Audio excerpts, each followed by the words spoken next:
Assalamualaikum warahmatullahi wabarakatuh. Selamat pagi. Apa kabar anak-anak? Semoga kalian sehat semuanya ya. Oke, jangan lupa kalian klik hadir, dan yang belum hadir semoga bisa hadir untuk hari ini untuk mengikuti pelajaran seperti biasa. Oke, minggu lalu kita sudah membahas mengenai peraturan ketenagakerjaan ya, yang berhubungan dengan peraturan pemerintah ya, tentang BPJS, tentang jaminan sosial dan lain sebagainya. Dan untuk pertemuan kali ini kita akan membahas mengenai sistem administrasi kepegawaian. Semoga kalian siap untuk menerima materi hari ini. Oke, jangan lupa tetap menjaga kesehatan, jaga jarak, pakai masker dan cuci tangan. Next, kita masuk ke materi. Sebelum kita ke materi, Ibu akan menjelaskan beberapa, yaitu tentang kompetensi dasar ya. Jadi kompetensi dasar itu di 3.3 memahami sistem administrasi kepegawaian, dan KD 4.3 melakukan pengelompokan sistem administrasi kepegawaian. Nah, Ibu akan membacakan mengenai tujuan pembelajaran. Ya, setelah mengikuti proses pembelajaran, diharapkan peserta didik dapat memahami sistem administrasi kepegawaian. Peserta didik dapat menjelaskan sistem administrasi kepegawaian. Peserta didik dapat melakukan pengelompokan sistem administrasi kepegawaian, dan peserta didik dapat mengklasifikasikan pengelompokan sistem administrasi kepegawaian. Oke, lanjut ke apa sih pemahaman mengenai sistem administrasi kepegawaian, yaitu mencakup mengenai pengangkatan pegawai, perencanaan pegawai, pengorganisasian, pengarahan pegawai, pengendalian pegawai, pengadaan pegawai, sampai dengan tata usaha kepegawaian. Di sini ada tingkatannya. Di sini kita membahas mengenai pengangkatan pegawai, yaitu ada 5, yaitu ada career system, ada patronage system, ada merit system, ada spoils system, dan terakhir itu ada nepotism system. Apa sih itu career system? Career system itu suatu sistem yang merupakan suatu jenis sistem yang berdasarkan atas kecakapan pegawai. Ya, jadi ibaratnya ini di sini sistem pengangkatannya. Ya, jadi ibaratnya dia ada jenjang karirnya seperti itu. Ya, terus yang patronage itu mengenai pengangkatan pegawai atas dasar keinginan dalam membantu kelancaran pekerjaan pegawai.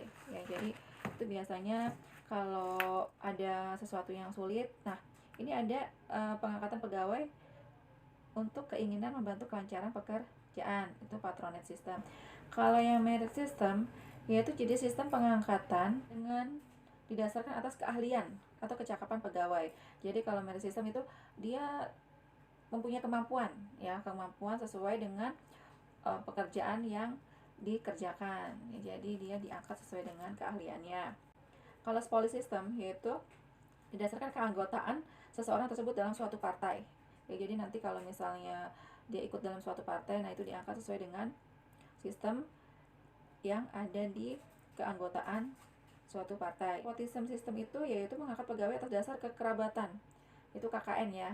Jadi karena dia keluarga atau mungkin dia bersaudara atau seperti itu, nah itu nepotisme ya, dibilangnya itu KKN ya, itu seperti itu. Jadi ada 5. Yang pertama itu karir, itu sesuai jenjang karir ya, jadi pengangkatannya karena memang ada tingkatan karirnya. Kalau yang patronage itu tadi didasarkan keinginan ya, karena ingin membantu kelancaran pekerjaan. Kalau merit system itu didasarkan atas keahlian atau kemampuan. Kalau spoils system itu karena dia berdasarkan keanggotaan dalam suatu partai. Kalau nepotism system itu karena berdasarkan kekerabatan ya, jadi ada 5. Yang kedua adalah perencanaan pegawai, yaitu proses penentuan kebutuhan pegawai atau merekrut pegawai baru pada masa yang akan datang. Sebelum kita merekrut ya, biasanya itu disesuaikan dengan kebutuhannya, kira-kira ini dibutuh di bagian apa ya, jadi harus jelas dulu. Jadi baru ada perencanaan untuk menentukan pegawai baru, seperti itu. Yang ketiga itu yaitu pengorganisasian. Organisasian itu pegawai semua sumber dasar manusia, itu manusia ya, dan non manusia. Maksudnya apa manusia dan manusia itu, dan non manusia? Maksudnya adalah pengorganisasian mengatakan semua sumber ya. Nah, sumbernya itu kan ada manusia dan non manusia.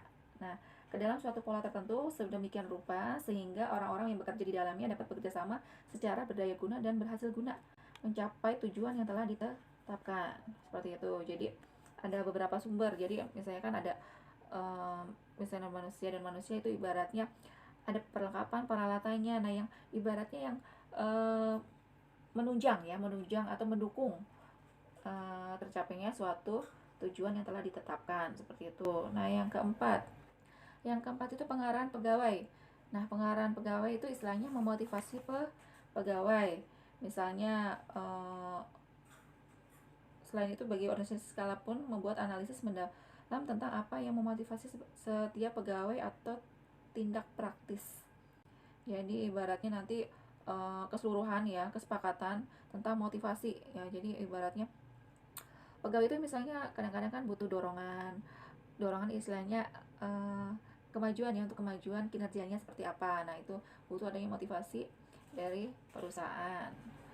Nah, yang kelima yaitu pengendalian pegawai, yaitu pengukuran dan penilaian tingkat efektivitas kerja pegawai.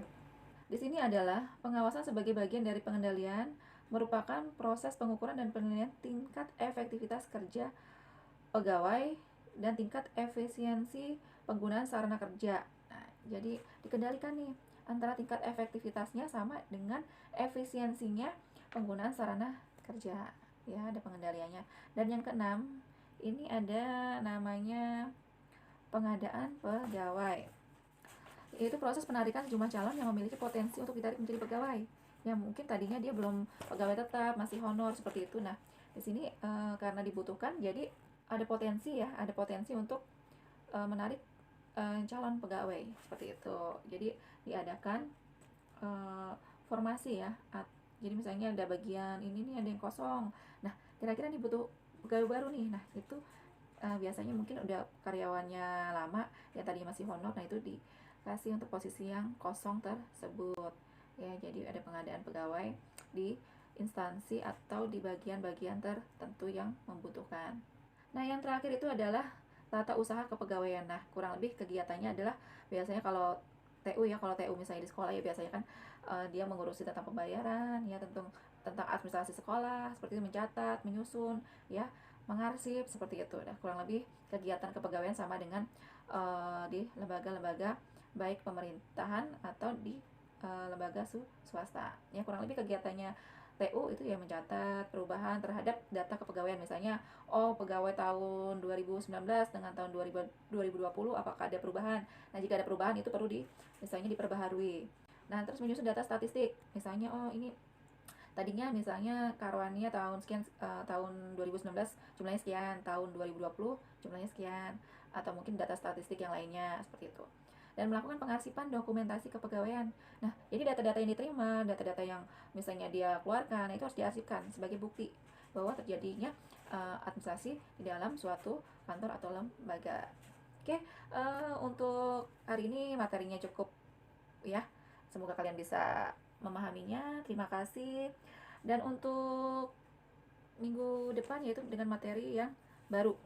Yang dengan materi yang baru yaitu tentang sistem kepegawaian di Indonesia ya. Oke, semoga materi yang Ibu sampaikan bisa membantu kalian dalam ilmu ya istilahnya, karena kita tidak bertatap muka langsung, hanya melalui video. Semoga video yang Ibu berikan ini bisa kalian pahami, kalian mengerti, dan mungkin kalian bisa mencatat sendiri ya. Jadi kira-kira poin-poin pentingnya apa saja bisa kalian catat ya. Jadi itu sebagai rangkuman kalian, jika ada ulangan atau mungkin ada tugas, kalian bisa melihat dari catatan kalian. Sampai ketemu di minggu depan. Semoga kalian sehat selalu, tetap menjaga protokol kesehatan. Assalamualaikum warahmatullahi wabarakatuh. Selamat pagi.